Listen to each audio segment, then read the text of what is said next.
This is 98.3 FM, Outbreak FM. David Morgan here. It's 10:47 p.m. on what should have been just another quiet Wednesday night in October. The city's winding down, late commuters heading home, night shift workers clocking in. If you're tuning in right now, I need you to listen very carefully to what I'm about to tell you. Something is happening in the Harbor District. Something that started 40 minutes ago as a routine weather anomaly and has now escalated into what emergency services are calling an unprecedented atmospheric event. I'm not talking about regular fog, listeners. I'm talking about something else entirely.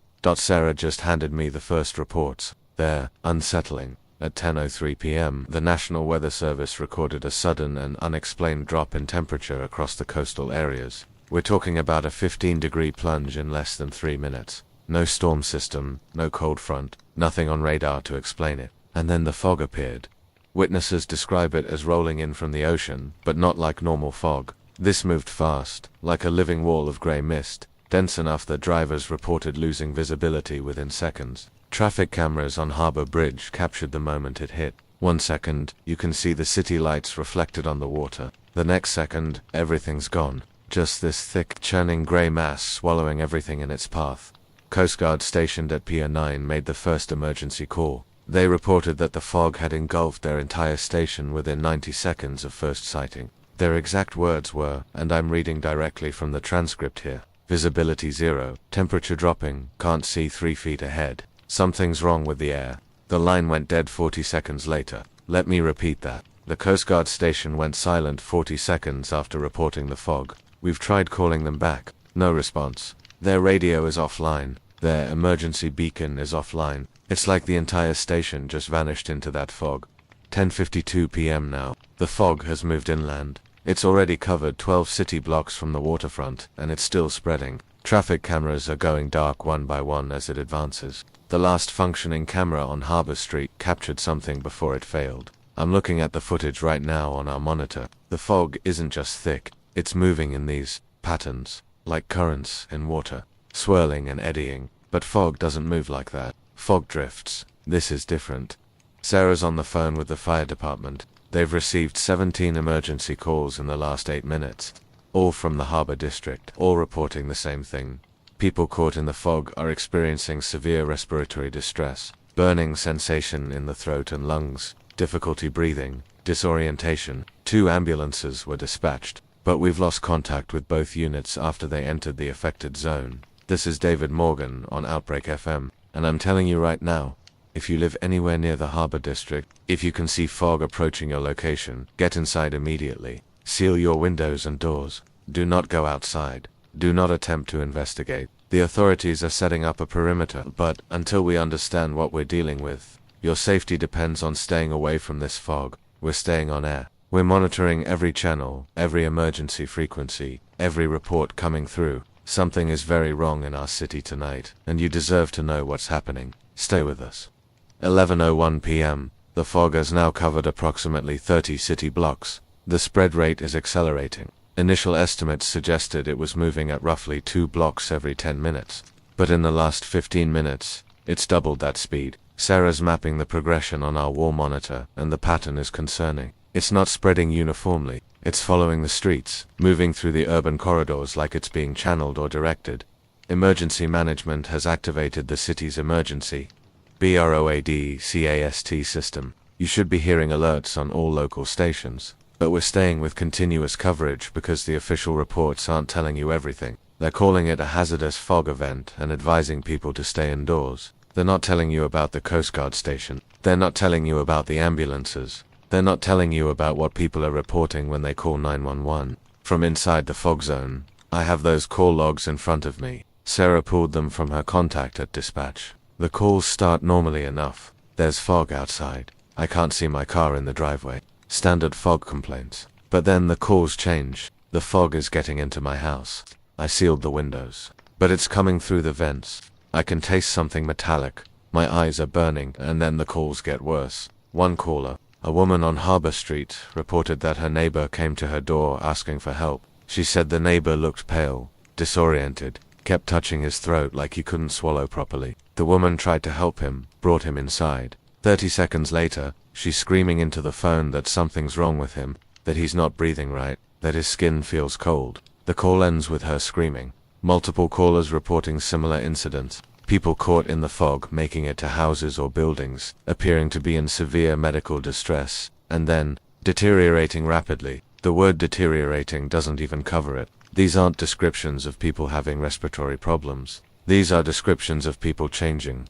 11:14 p.m. I need to share something with you, and I want to be clear that I'm not trying to panic anyone, but you need to understand what we're facing. 3 hospitals on the edge of the fog zone have activated their emergency protocols. They're receiving patients, individuals who were exposed to the fog and managed to make it to medical facilities before collapsing. The doctors can't explain what they're seeing. Patient symptoms include severe hypothermia despite being in heated environments, respiratory failure with no clear cause, neurological damage presenting as disorientation and loss of motor control, and in every single case, the patients are describing a sensation of breathing ice or inhaling static. One emergency room physician, speaking off the record to Sarah's contact, said that the patient's lung x-rays show unusual patterns, like frost formation inside the alveoli. That's not medically possible with normal fog exposure, even in extreme cold. But these x-rays are showing something crystalline in the lung tissue, something that's spreading. 4 of the patients have stopped breathing entirely. Resuscitation efforts are ongoing, but the medical teams are reporting that standard procedures aren't working. It's like the patient's bodies are shutting down at a cellular level, and nothing they're doing can reverse it. The health department has issued a formal advisory. Any individual who has had direct exposure to the fog should seek immediate medical attention. But they're also telling people not to transport exposed individuals themselves. Call 911, wait for hazmat-equipped ambulance. Do not make physical contact with anyone who has been in the fog. That's the kind of advisory you issue for infectious disease or toxic exposure, not weather phenomena. 11:29 p.m. Sarah just got an update from the police perimeter. They've established roadblocks on all major routes leading into the harbor district, creating a containment zone. No one in, no one out without hazmat clearance. The fog has now engulfed approximately 50 square blocks, and the perimeter is holding, but just barely. The fog keeps advancing, keeps pushing against the boundary they've set up, and the officers maintaining that line are reporting that being near the fog, even without entering it, causes headaches, nausea, and visual disturbances. One officer described it as staring at static on a TV screen, but the static is 3-dimensional and it's moving toward you. Another said it feels like the fog is watching them. I know how that sounds. I know it sounds like panic or imagination. But when multiple trained officers who deal with crisis situations daily are all reporting the same sensory experiences, you have to consider that something genuinely abnormal is occurring. The mayor's office just announced an emergency press conference scheduled for midnight. 30 minutes from now, they're bringing in federal agencies, CDC, EPA, possibly FEMA. When you pull in federal alphabet agencies this quickly, it means local authorities have encountered something beyond their capability to handle. We're also hearing that the National Guard has been alerted. Units are mobilizing, but deployment authorization hasn't been granted yet. There's bureaucratic resistance to declaring a state of emergency based on fog, even fog with these characteristics. The political calculation is that calling in military forces might cause more panic than the fog itself. But the people making that calculation aren't the ones maintaining the perimeter or treating the victims. 11:43 p.m.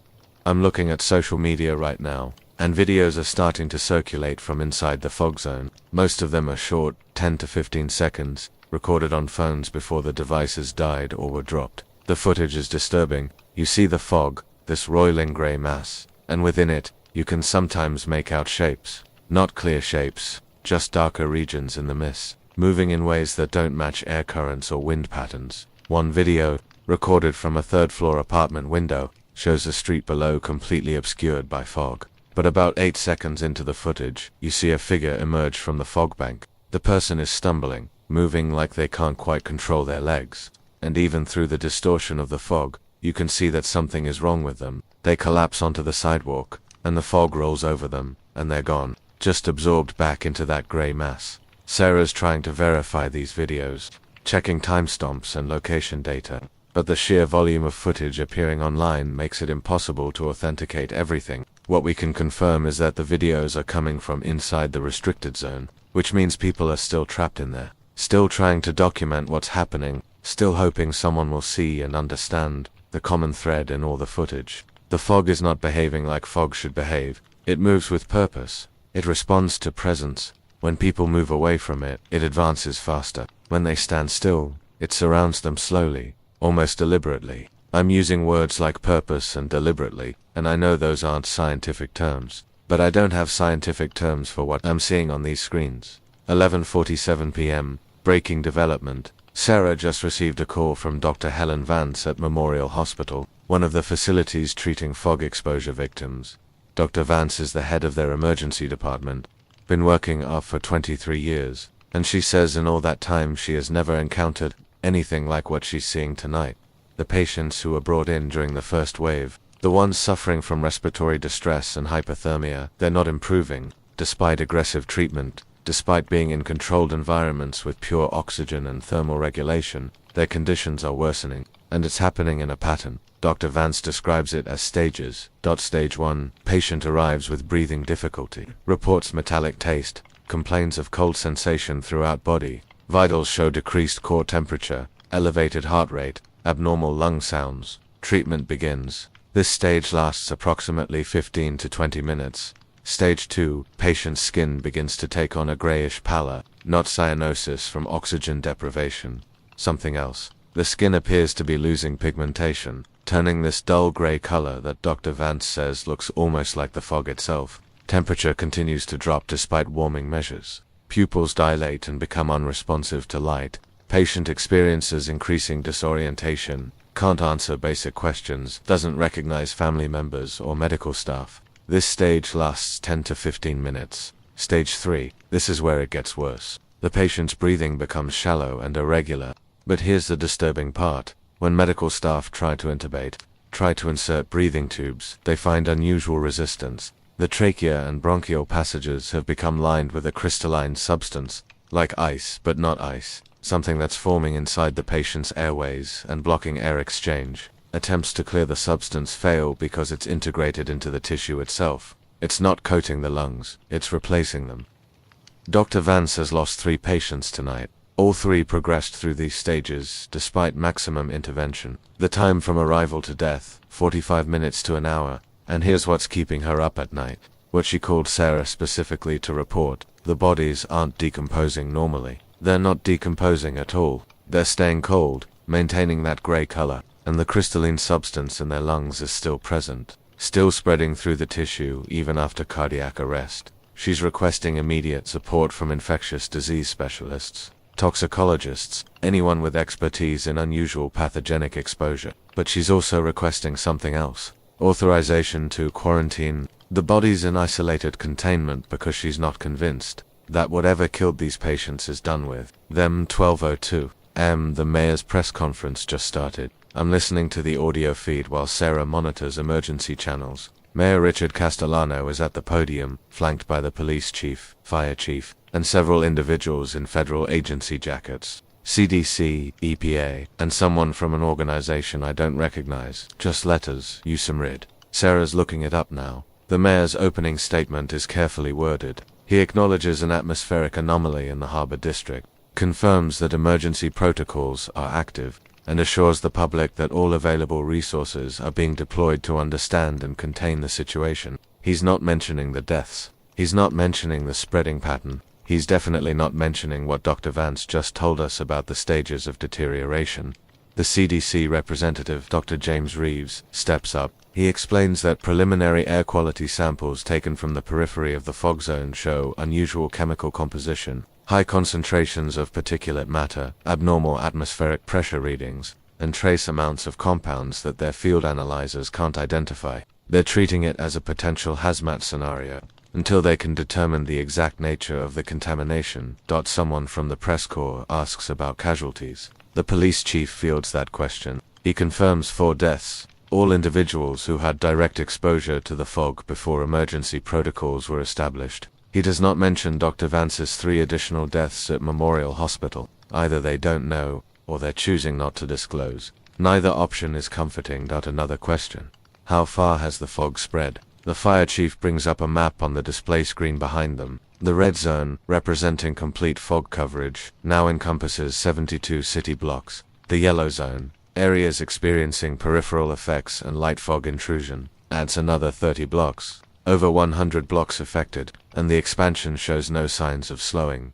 12:18 a.m., Sarah just got a message from her sister, who lives on Riverside Avenue, that's 8 blocks outside the current perimeter. She's reporting that fog is visible from her window, moving down the streets, and the temperature in her apartment has dropped 5 degrees in the last 10 minutes despite the heating being on full blast. She's not in the evacuation zone, she's not supposed to be in danger yet, but the fog doesn't care about the boundaries we've drawn on maps. I'm telling Sarah to tell her sister to evacuate now. Don't wait for official orders, don't pack, just get in the car and drive away from the waterfront. Head inland, put distance between herself and that fog. Sarah's making the call and I'm watching our monitor, watching the live news feed from the press conference, and I'm thinking about everyone in this city who's in the same situation, who's watching the news being told everything is under control while the fog creeps closer to their homes. The Usimaride representative, Colonel Patricia Eyes, is speaking now. Sarah found the information. USEMRIAD is the United States Army Medical Research Institute of Infectious Diseases. They handle bioweapons, emerging pathogens, anything that falls into the category of biological threat. The fact that they're here, the fact that a colonel from a military infectious disease research institute is at this press conference, tells you everything the mayor isn't saying. Colonel Hayes is being vague, speaking in generalities about unprecedented atmospheric phenomena and ongoing analysis, but she lets one detail slip, probably intentionally. She mentions that samples collected from the fog zone are being sent to a BSL-4 laboratory for analysis. BSL-4, that's the highest level of biological containment. That's the classification for handling Ebola Marburg novel pathogens with no known treatment. They're treating this fog like it's a weaponized disease. The press conference is wrapping up. No new information, just reassurances and procedural updates. They're not telling people the truth because the truth is that they don't understand what's happening, and they're terrified that if they admit that, the city will descend into chaos. 12:34 a.m. Sarah's sister made it out. She's driving north on Highway 7, reporting clear skies and no fog, but she passed dozens of cars heading in the same direction, all fleeing the coast. People aren't waiting for evacuation orders. They're seeing the fog, hearing the rumors, watching the videos online, and they're making the rational decision to leave. The highways are starting to clog with exodus traffic. The authorities will call it panic. They'll say people are overreacting, but those people are going to survive, and the ones who stay because they trust the official reassurances, they're the ones who are going to end up in Dr. Vance's emergency room. Progressing through those 3 stages, while doctors watch helplessly, I'm getting reports from our traffic monitoring service that major arterial roads leading out of the city are experiencing severe congestion. Accidents are being reported as people try to navigate heavy traffic in the dark. The fog might be the immediate threat, but the panic it's causing is creating secondary hazards. People are going to die in car crashes while trying to escape, something they can't even see yet. This is the part where I'm supposed to tell you to remain calm, to trust the authorities, to wait for official instructions, but I'm not going to do that. I'm going to tell you what I'd tell my own family: if you can leave, leave. If you're anywhere near the coast, anywhere within sight of that fog, get out now while the roads are still passable. Take your loved ones, take your essential documents, and go. The official evacuation order will come eventually, but by then the highways will be parking lots and the fog will be at your door. Make the decision now while you still have the option to make it. 12:41 a.m. We just lost contact with Fire Station 7.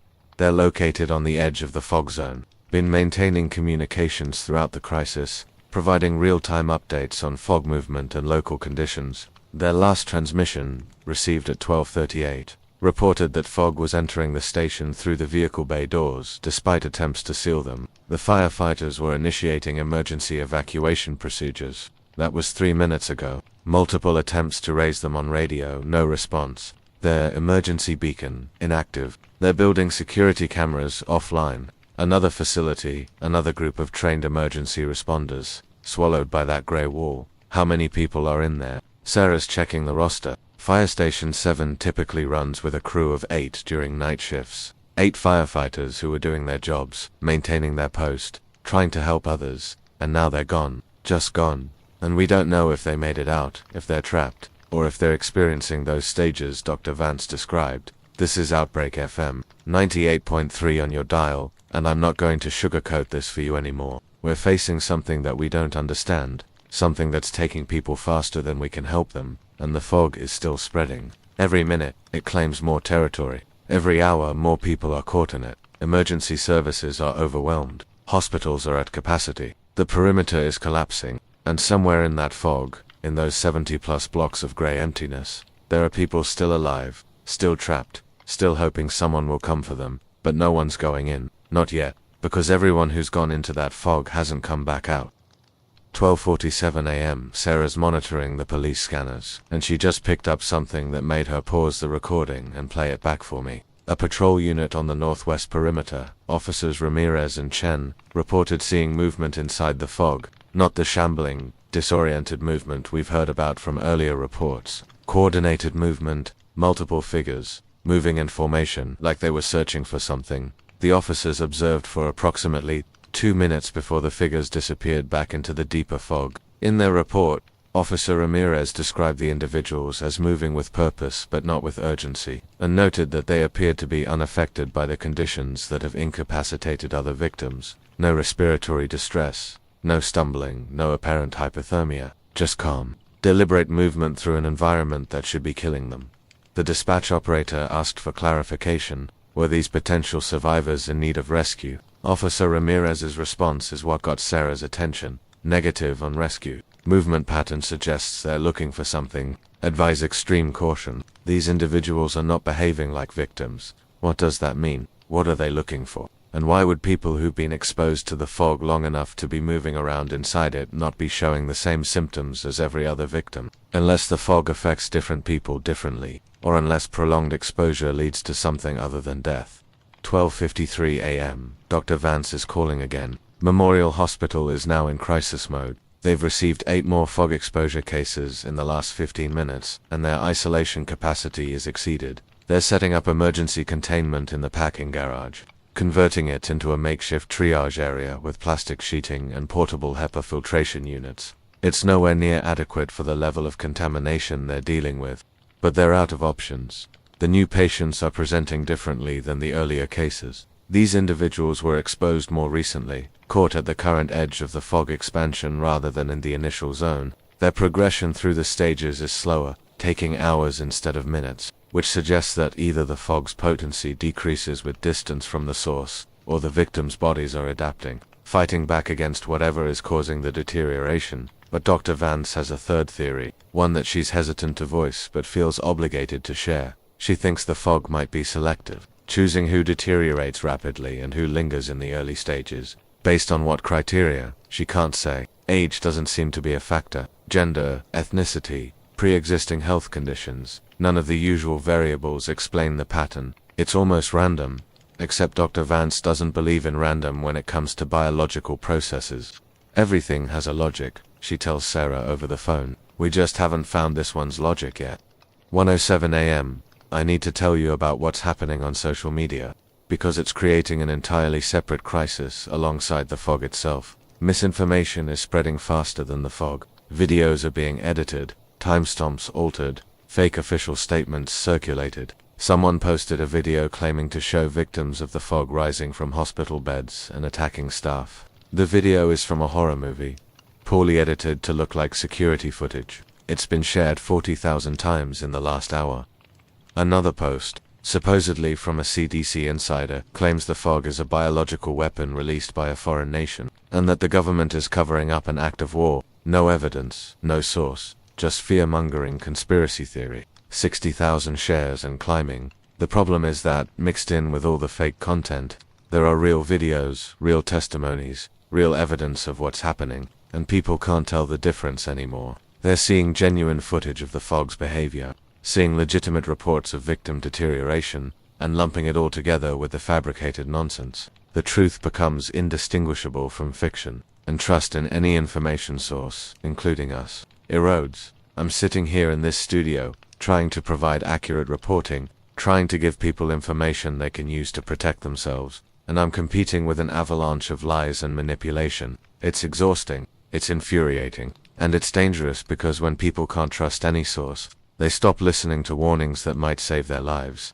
Sarah's working on verifying, every piece of information before I share it on air, cross-referencing multiple sources, checking timestamps, confirming locations. It's slowing us down, but it's necessary. We have to be the signal in the noise, the reliable voice in the chaos. If we fail at that, if we contribute to the confusion, then we're part of the problem. 1:19 a.m. The fog has now reached a civic center, 3 miles inland from the original outbreak point. The expansion rate is accelerating. It's not a linear progression anymore. It's exponential. What took an hour to spread initially is now happening in 20 minutes, then 15, then 10. At this rate, the entire downtown area will be engulfed by sunrise.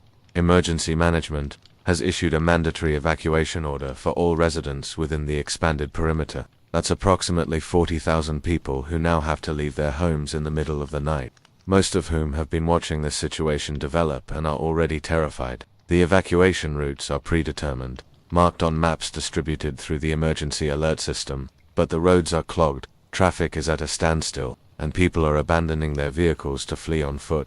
Sarah's pulling up traffic camera feeds, and what we're seeing is disturbing. Cars left running in the middle of intersections, doors open, headlights illuminating empty streets. People have given up on driving and started walking, running, trying to outpace the fog's advance. Some are carrying children, elderly family members, pets. Others are alone, moving as fast as they can with whatever belongings they could grab. And behind them, always behind them, that wall of grey mist rolls forward, patient and relentless. 1:33 a.m. We have our first confirmed case of fog-exposed individuals exhibiting the behavior Officer Ramirez reported. A group of 6 people were spotted on security camera footage from a convenience store on the perimeter's edge. They entered the store, not frantically like you'd expect from people trying to escape danger, but calmly, methodically. They moved through the aisles, not taking anything, just observing, touching products, running their hands along shelves. The store clerk, who watched this on the security monitor from the back office where he'd locked himself, described their movements as synchronized. When one person moved to a new aisle, the others would adjust their positions, maintaining spacing like they were conducting a search pattern. They stayed in the store for approximately 4 minutes, then left as calmly as they'd entered, walking back toward the fog.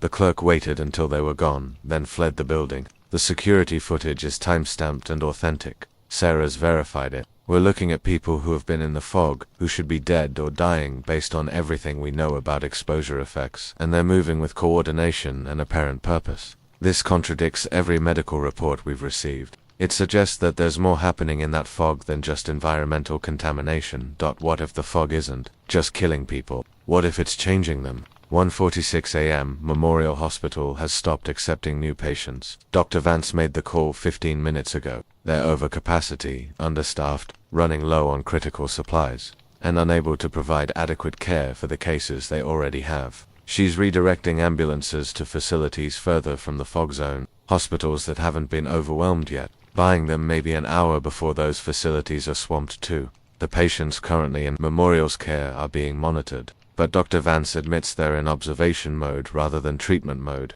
They don't know how to treat this. Every intervention they've attempted has failed. Respiratory support doesn't work because the crystalline substance blocks air exchange. Warming measures don't work because the hypothermia is originating internally, not medications don't work because they can't identify a pathogen or toxin to target. 12:47 a.m. Sarah's monitoring the police scanners, and she just picked up something that made her pause the recording and play it back for me. A patrol unit on the northwest perimeter, Officers Ramirez and Chen, reported seeing movement inside the fog. Not the shambling, disoriented movement we've heard about from earlier reports. Coordinated movement, multiple figures, moving in formation like they were searching for something. The officers observed for approximately 2 minutes before the figures disappeared back into the deeper fog. In their report, Officer Ramirez described the individuals as moving with purpose, but not with urgency, and noted that they appeared to be unaffected by the conditions that have incapacitated other victims. No respiratory distress, no stumbling, no apparent hypothermia, just calm, deliberate movement through an environment that should be killing them. The dispatch operator asked for clarification. Were these potential survivors in need of rescue? Officer Ramirez's response is what got Sarah's attention. Negative on rescue. Movement pattern suggests they're looking for something. Advise extreme caution. These individuals are not behaving like victims.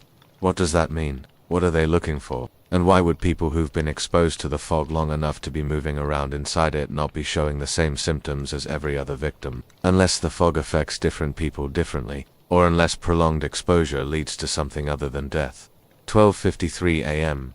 Dr. Vance is calling again. Memorial Hospital is now in crisis mode. They've received 8 more fog exposure cases in the last 15 minutes, and their isolation capacity is exceeded. They're setting up emergency containment in the parking garage, converting it into a makeshift triage area with plastic sheeting and portable HEPA filtration units. It's nowhere near adequate for the level of contamination they're dealing with, but they're out of options. The new patients are presenting differently than the earlier cases. These individuals were exposed more recently, caught at the current edge of the fog expansion rather than in the initial zone. Their progression through the stages is slower, taking hours instead of minutes, which suggests that either the fog's potency decreases with distance from the source, or the victims' bodies are adapting, fighting back against whatever is causing the deterioration. But Dr. Vance has a third theory, one that she's hesitant to voice but feels obligated to share. She thinks the fog might be selective, choosing who deteriorates rapidly and who lingers in the early stages. Based on what criteria, she can't say. Age doesn't seem to be a factor. Gender, ethnicity, pre-existing health conditions, none of the usual variables explain the pattern. It's almost random, except Dr. Vance doesn't believe in random when it comes to biological processes. Everything has a logic, she tells Sarah over the phone. We just haven't found this one's logic yet. 1:07 a.m. I need to tell you about what's happening on social media, because it's creating an entirely separate crisis alongside the fog itself. Misinformation is spreading faster than the fog. Videos are being edited, timestamps altered, fake official statements circulated. Someone posted a video claiming to show victims of the fog rising from hospital beds and attacking staff. The video is from a horror movie, poorly edited to look like security footage. It's been shared 40,000 times in the last hour.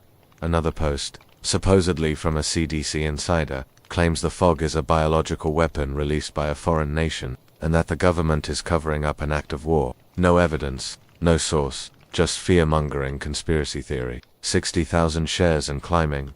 The problem is that mixed in with all the fake content, there are real videos, real testimonies, real evidence of what's happening, and people can't tell the difference anymore. They're seeing genuine footage of the fog's behavior, seeing legitimate reports of victim deterioration, and lumping it all together with the fabricated nonsense. The truth becomes indistinguishable from fiction, and trust in any information source, including us, erodes. I'm sitting here in this studio, trying to provide accurate reporting, trying to give people information they can use to protect themselves, and I'm competing with an avalanche of lies and manipulation. It's exhausting, it's infuriating, and it's dangerous because when people can't trust any source, they stop listening to warnings that might save their lives. Sarah's working on verifying every piece of information before I share it on air, cross-referencing multiple sources, checking timestamps, confirming locations. It's slowing us down, but it's necessary. We have to be the signal in the noise, the reliable voice in the chaos. If we fail at that, if we contribute to the confusion, then we're part of the problem. 1:19 a.m. The fog has now reached the Civic Center. 3 miles inland from the original outbreak point, the expansion rate is accelerating. It's not a linear progression anymore, it's exponential. What took an hour to spread initially is now happening in 20 minutes, then 15, then 10. At this rate, the entire downtown area will be engulfed by sunrise. Emergency management has issued a mandatory evacuation order for all residents within the expanded perimeter. That's approximately 40,000 people who now have to leave their homes in the middle of the night, most of whom have been watching this situation develop and are already terrified. The evacuation routes are predetermined, marked on maps distributed through the emergency alert system, but the roads are clogged, traffic is at a standstill, and people are abandoning their vehicles to flee on foot. Sarah's pulling up traffic camera feeds, and what we're seeing is disturbing. Cars left running in the middle of intersections, doors open, headlights illuminating empty streets. People have given up on driving and started walking, running, trying to outpace the fog's advance. Some are carrying children, elderly family members, pets. Others are alone, moving as fast as they can with whatever belongings they could grab. And behind them, always behind them, that wall of grey mist rolls forward, patient and relentless. 1:33 a.m. We have our first confirmed case of fog-exposed individuals exhibiting the behavior Officer Ramirez reported. A group of 6 people were spotted on security camera footage from a convenience store on the perimeter's edge. They entered the store, not frantically like you'd expect from people trying to escape danger, but calmly, methodically. They moved through the aisles, not taking anything, just observing, touching products, running their hands along shelves. The store clerk, who watched this on the security monitor from the back office where he'd locked himself, described their movements as synchronized. When one person moved to a new aisle, the others would adjust their positions, maintaining spacing like they were conducting a search pattern. They stayed in the store for approximately 4 minutes, then left as calmly as they'd entered. Walking back toward the fog, the clerk waited until they were gone, then fled the building. The security footage is time-stamped and authentic. Sarah's verified it. We're looking at people who have been in the fog, who should be dead or dying based on everything we know about exposure effects, and they're moving with coordination and apparent purpose. This contradicts every medical report we've received. It suggests that there's more happening in that fog than just environmental contamination. What if the fog isn't just killing people? What if it's changing them? 1:46 a.m. Memorial Hospital has stopped accepting new patients. Dr. Vance made the call 15 minutes ago. They're over capacity, understaffed, running low on critical supplies, and unable to provide adequate care for the cases they already have. She's redirecting ambulances to facilities further from the fog zone, hospitals that haven't been overwhelmed yet, buying them maybe an hour before those facilities are swamped too. The patients currently in Memorial's care are being monitored, but Dr. Vance admits they're in observation mode rather than treatment mode. They don't know how to treat this. Every intervention they've attempted has failed. Respiratory support doesn't work because the crystalline substance blocks air exchange. Warming measures don't work because the hypothermia is originating internally, not in medications don't work because they can't identify a pathogen or toxin to target. **325. I need to address something directly because I can feel the question forming in everyone's mind who's still listening to this broadcast. Should you run? Should you leave the city entirely? Not just the evacuation zone, but the entire metropolitan area? Honestly, I don't know. The fog is spreading, but it's not infinite. It has an apparent source point, the harbor area where Dr. Foster's research vessel is docked. If the fog is indeed originating from whatever came up from that deep-sea fissure, then it should have limits. Eventually it will run out of material to sustain itself, or disperse, or break down under atmospheric conditions, but we don't know when that will happen. Hours, days, weeks. The fog has been active for less than 5 hours and has already claimed over 150 city blocks. At current expansion rates, the entire city could be covered by dawn, and if it doesn't stop at city limits, if it keeps spreading into suburban areas, rural zones, following water systems and underground channels, then running might only buy you time, not safety. Sarah's family, they left early. They're 60 miles inland now, reporting clear conditions, no fog, normal temperatures. That suggests the phenomenon is localized, at least for now. But I'm thinking about infrastructure. Water systems don't stop at city boundaries. Storm drains connect to rivers that flow through multiple counties. The metro system has branch lines extending into neighboring cities. If the fog is really using these systems as conduits, then the potential spread range is much larger than anyone's currently preparing for. My advice, and I'm giving this as a person, not as a broadcaster, if you have the means to leave and somewhere safe to go, consider it seriously. Don't wait for official evacuation orders that might never come or might come too late. But if you're staying, if you can't leave or won't leave, then prepare. Seal every drain in your home. Disconnect if possible. Create barriers around any water infrastructure access points. It might not stop the fog, but it might slow it down enough to give you time to react.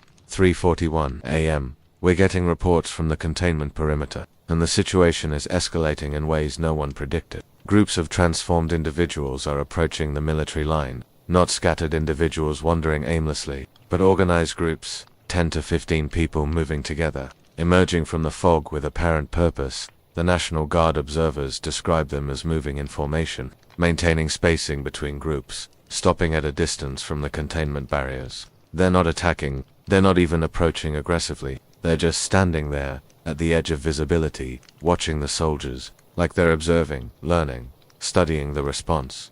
One guard unit reported that a group of transformed individuals approached to within 50 meters of their position, stopped, and one individual stepped forward alone, This person, a woman based on the description, raised her hands in a non-threatening gesture and called out to the soldiers. She said they didn't want conflict. She said they wanted to explain what was happening. She asked permission to approach and communicate.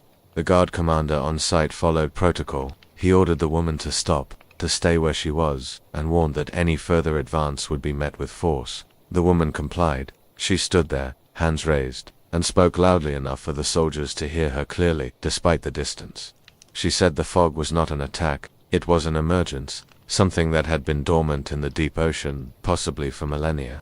Triggered into activity by the research vessel's intrusion into its resting place. It wasn't hostile. It was confused.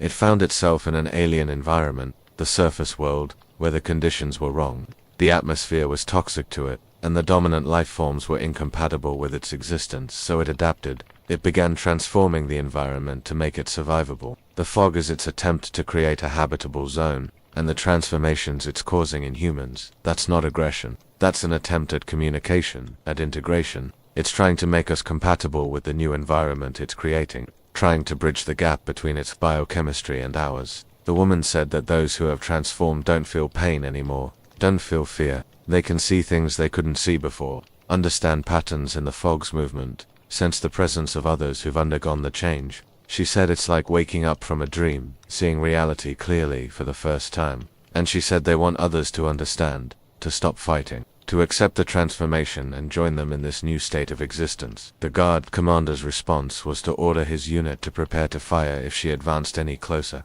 The woman looked sad, according to the observers. She lowered her hands, nodded slowly, and retreated back into the fog with her group. The soldiers reported feeling deeply unsettled by the encounter, not because of any overt threat, but because of how rational the woman seemed, how sincere her explanation sounded, how calmly she presented what should have been an insane proposition. 3:58 a.m. Sarah is researching deep-sea extremophile organisms, trying to find any scientific basis for what that transformed woman described. There are organisms that live in the deepest ocean vents, surviving in conditions that would instantly kill surface life. Extreme pressure, extreme temperature, toxic chemical environments. These organisms have biochemistry so alien to surface life that they were initially thought to be impossible. Theories suggest that these deep-sea organisms could represent an entirely separate origin of life on Earth, evolving independently from the surface biosphere, developing in isolation for billions of years. If something like that emerged from a deep ocean fissure, if it encountered surface conditions for the first time in its existence, how would it respond? It wouldn't understand our biology. It wouldn't recognize us as conscious beings. It would only know that this environment is hostile to its survival, and would attempt to transform conditions to make them compatible with its needs. The fog, the cold, the transformation of human tissue into crystalline structures, all of it could be an organism's survival response, an attempt to terraform Earth's surface into something resembling the deep ocean environment it came from. And if humans get caught in that transformation process, if our bodies are being converted into something that can survive in the fog's environment, then, from the organism's perspective, it might see that as helping us, saving us from an environment that's toxic to the new state of existence it's creating. It wouldn't understand that we don't want to be transformed. It wouldn't comprehend that it's destroying everything we are in its attempt to make us compatible with what it's becoming. This is beyond a disease outbreak. This is a collision between two incompatible forms of life, both trying to survive, both trying to protect their existence, and neither capable of truly understanding the other. For 14 a.m., the military has made a decision. Sarah intercepted a classified communication between National Guard Command and USEMRI at headquarters. They're preparing for a containment protocol they're calling Operation Burning Sky. Details are sparse, but the terminology suggests exactly what it sounds like. They're going to attempt to burn out the fog zone. Incendiary weapons, thermobaric bombs, fuel-air explosives, a coordinated strike designed to raise temperatures across the entire affected area to levels that will combust the fog and everything in it. The theory is that if the fog organism evolved in deep ocean conditions, it would be vulnerable to extreme heat, unable to survive temperatures significantly above surface normal.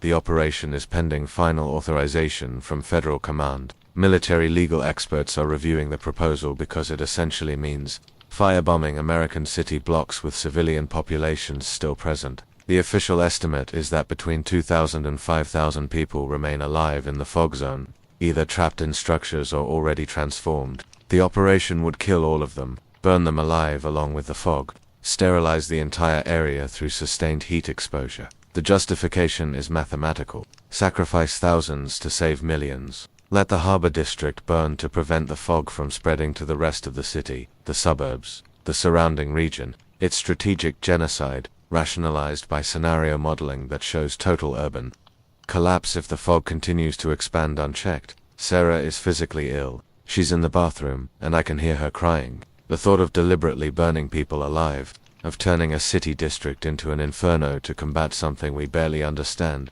it's too much. It's too far. But what's the alternative? Let the fog spread until it consumes everything. Let the transformation continue until the entire population is converted into something alien. I don't have answers. I only have questions that grow more horrifying the longer I think about them. 4:31 a.m.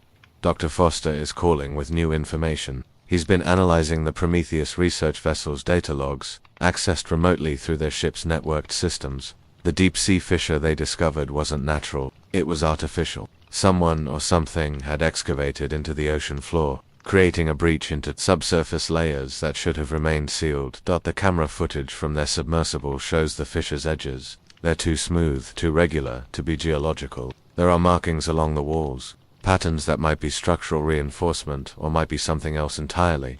Dr. Foster compared the patterns to known human construction techniques and found no matches. He compared them to natural geological formations and found no matches there either.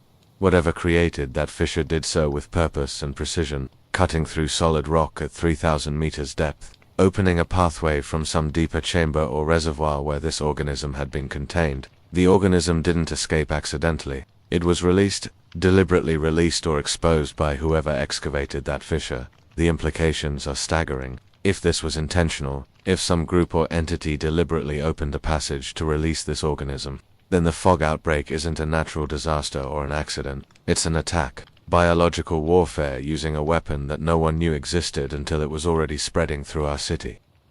But who would do this and why? What could anyone gain from releasing an organism that transforms human tissue and spreads through water systems? Unless the goal wasn't to gain something. Unless the goal was to study what would happen. To observe how surface life responds to deep ocean extremophile contact. To collect data on transformation rates and spread patterns. We might be test subjects in an experiment we never agreed to participate. In 4:47 a.m., Sarah just showed me something on social media that I wish I could unsee. Footage from inside the fog zone, posted by someone who's still alive in there, still uploading videos through a cellular connection that somehow hasn't failed yet. The person filming is in an apartment building, 4th floor, watching the street below through a window. The street is full of transformed individuals, hundreds of them, maybe more, standing in organized groups, all facing the same direction like they're listening to something. And they're not just standing there silently, they're humming, not a random sound, but a specific tone, a harmonic frequency that's making the fog itself vibrate. You can see it on the video, the fog pulsing in rhythm with the sound, rippling like water responding to acoustic waves. Then they start moving, all at once, all in the same direction, moving with purpose toward the containment perimeter. This isn't wandering. This isn't random behavior. This is a coordinated advance. Hundreds of transformed individuals, moving in formation, humming their strange harmonic tone, pushing through the fog toward the military lines. The person filming is saying something, speaking quietly into their phone's microphone. They're saying that the humming is beautiful, that it makes sense in a way words can't, that they understand now why the others transformed, why they joined the fog. The person sounds calm, like they're already beginning the process themselves, already feeling the pull of whatever consciousness is organizing the transformed individuals. The video cuts off abruptly. The user's account shows them as offline. One more person lost to the fog, documented in real time through the cold lens of a smartphone camera. This is what we're facing. Not mindless victims, not random casualties. An organized collective, growing larger with every person who transforms, coordinating through means we don't understand, advancing toward barriers they know we've established. They're not attacking yet, but they're probing our defenses, testing our responses, learning how we react, and somewhere in the fog, someone or something is directing them, guiding their actions, using them as instruments of a plan we can't see. But that's becoming clearer with every passing hour. The fog isn't just spreading, It's preparing for something. Asterisk 5:02 a.m. The transformed individuals have reached the containment perimeter, not in scattered groups anymore.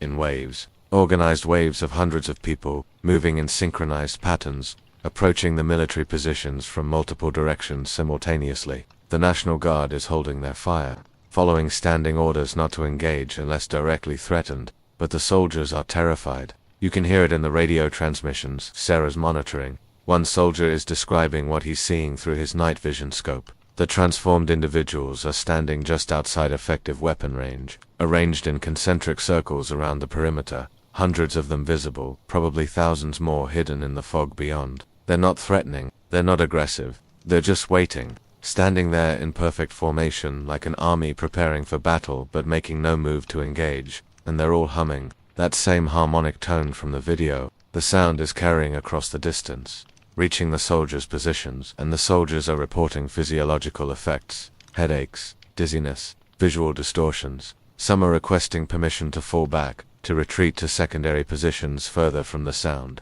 The commanders are denying these requests because abandoning the primary perimeter would mean ceding more territory to the fog. But the soldiers' stress levels are critical. One guard officer just reported that 3 members of his unit have removed their gas masks, saying the air smells clean, saying they can hear something beautiful in the fog. The officer is trying to restrain them, but they're resisting, fighting against their own teammates, desperate to remove their protective equipment and expose themselves to the fog. This is psychological warfare. The fog organism, or whatever consciousness is directing the transformed individuals, is using sound as a weapon, using that harmonic frequency to influence brain chemistry, to make people want to transform. The officer's last transmission before his radio went silent. They're not trying to break through our line. They're trying to make us join them. 5:19 a.m. Operation Burning Sky has been authorized. Federal Command gave the green light 5 minutes ago. Military aircraft are being scrambled. Payloads are being prepared. Target coordinates are being programmed. The strike is scheduled for 6 a.m., approximately 40 minutes from now. They're going to turn the harbor district into an inferno. Sarah is on the phone with Dr. Vance, warning her to evacuate Memorial Hospital immediately. The hospital is outside the targeted strike zone, but the thermal radiation and blast effects from that many incendiary weapons detonating simultaneously will be catastrophic. Anyone within 2 miles of the fog zone needs to evacuate now, before the aircraft arrive. Dr. Vance is coordinating emergency evacuation of all patients who can be moved. The transformed patient in isolation, the one who told her it's not trying to kill us, she's leaving him behind. He's in restraints, secured in a sealed room, and there's no time to safely transport him. She's effectively condemning him to death, and she knows it. And she's making that choice because saving the patients who haven't transformed takes priority. I can hear the pain in Sarah's voice as she relays Dr. Vance's decisions. These are impossible choices. Kill thousands to save millions. Abandon the transformed to save the uninfected. Every decision requires sacrificing someone, requires accepting that some people will die so others might live. And we're broadcasting it all, documenting every terrible moment for anyone still listening. 5:33 a.m. The fog has stopped expanding. For the first time since this outbreak began, the perimeter isn't moving. The fog zone has stabilized at approximately 240 city blocks. It's not shrinking, but it's not growing either. It's like the fog reached a certain size and decided that was sufficient, or like it's conserving energy for something else. That the transformed individuals at the perimeter have changed their formation. They're no longer arranged in defensive circles. They're forming lines, organized rows facing the military positions, and they've stopped humming. The silence is worse than the sound. The soldiers are reporting that the transformed individuals are just standing there, motionless, waiting. What are they waiting for? The military strike? Do they know it's coming? Are they preparing to defend against it, or are they accepting their fate? Can they defend against thermobaric weapons and fuel-air explosives? What capabilities do transformed individuals have that we haven't seen yet? Sarah just received a message from an anonymous source, someone claiming to have inside knowledge of Operation Burning Sky. The source says the strike will fail, says the military doesn't understand what they're dealing with. But conventional weapons won't be effective against an organism that can survive 3,000-meter ocean depths. The source provides no evidence, no credentials, just a warning that the operation will only make things worse.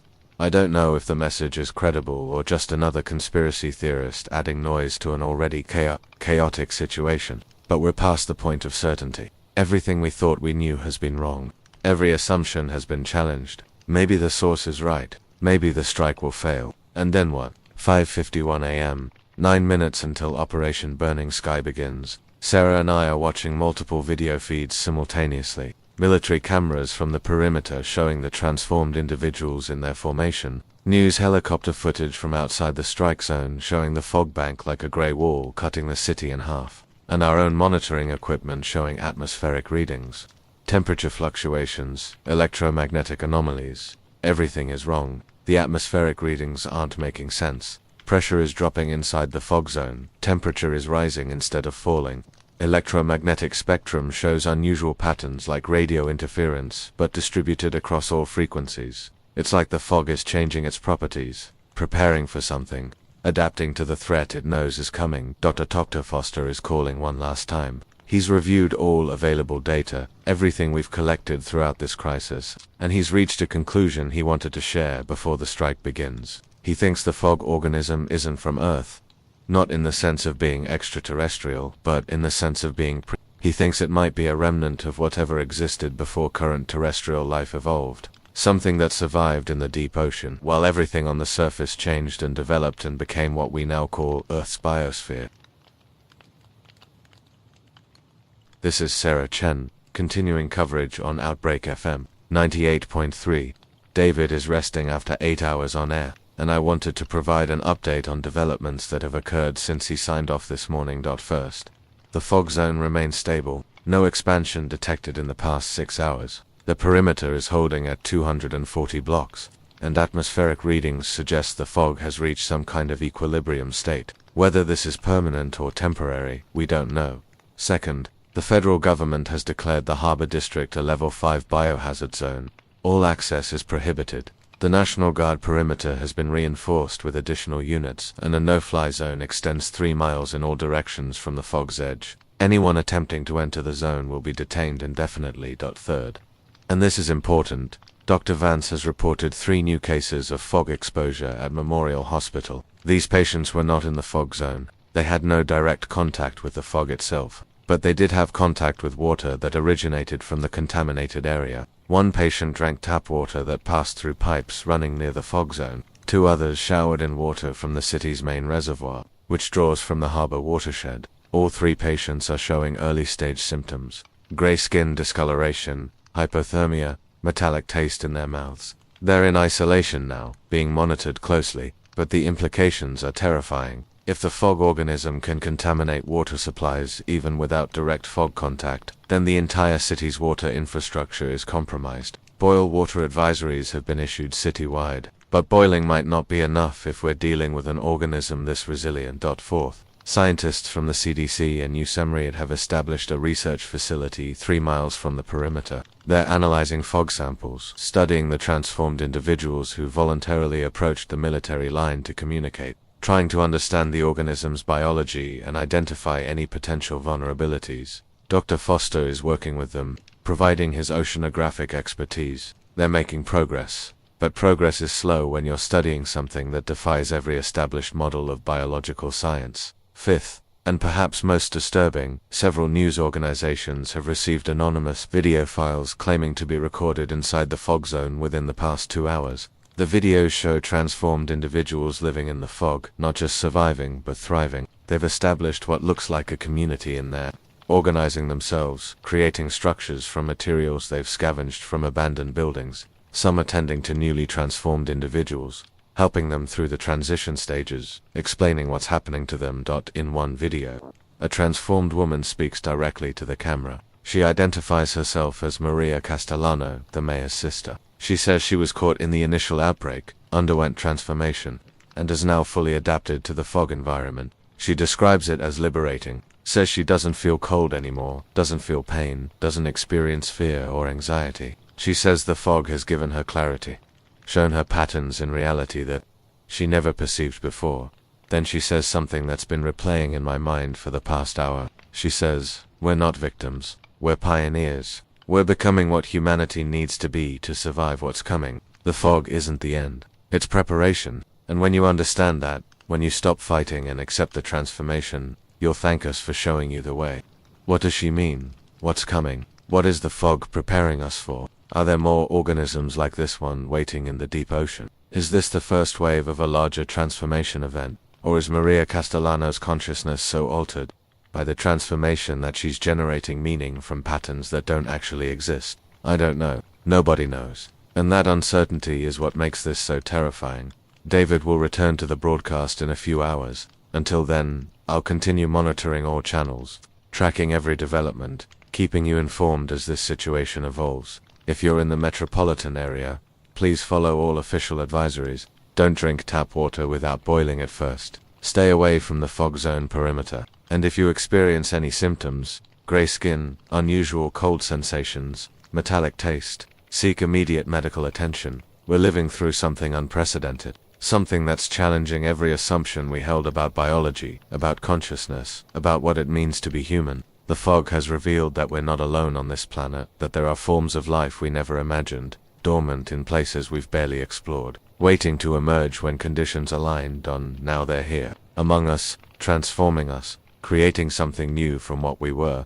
Whether that's evolution or extinction, progress or apocalypse, we won't know until it's already happened, until we're on the other side of whatever the fog is turning us into, until we can look back and understand what we've become. This is Sarah Chen on Outbreak FM 98.3. Stay safe out there. Stay human, for as long as you can.